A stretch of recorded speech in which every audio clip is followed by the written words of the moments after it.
Hello, is Mr. Stewart there, please? Lower, please.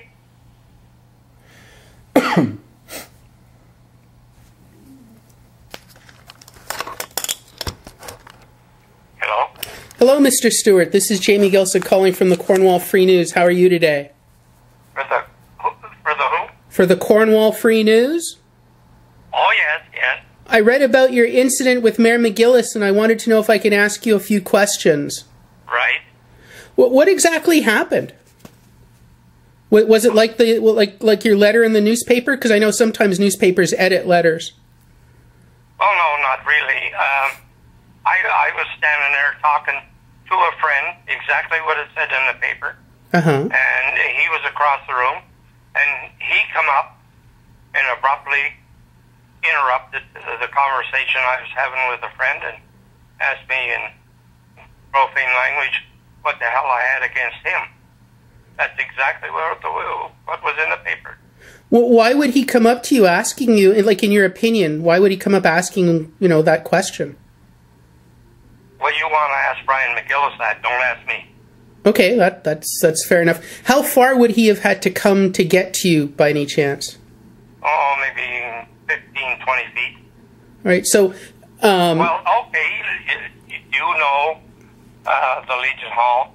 No, I'm not familiar with it. That's why I was asking. My apologies. Well, yeah, I would say 15 to 20 feet away. And he was sitting with Barry Brownlee. Okay. So and he come up and asked, yeah. How did you react? Because I know if I'm just sitting there minding my own business and someone well, like the paper said, I was really dumbfounded. He come up, you know Brian McGillis very well. Well, I work with different people. I mean, I work with thousands of people. So, what do you mean by do I know him very well?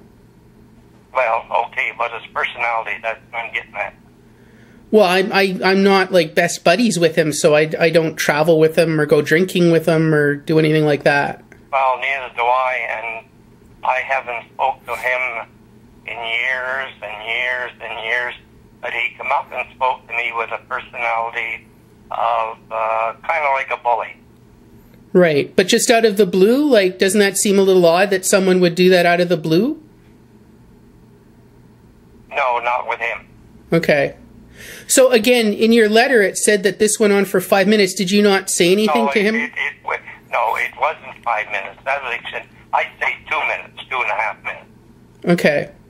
Because your letter said 5 minutes. Yeah. Well, that was a little bit of how shall I say here, a little bit. It seems like that long, but it wasn't. So it was an exaggeration. Yeah, a bit.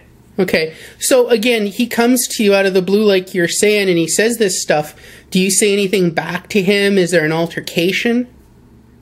No, I just told him, which they didn't print in the paper.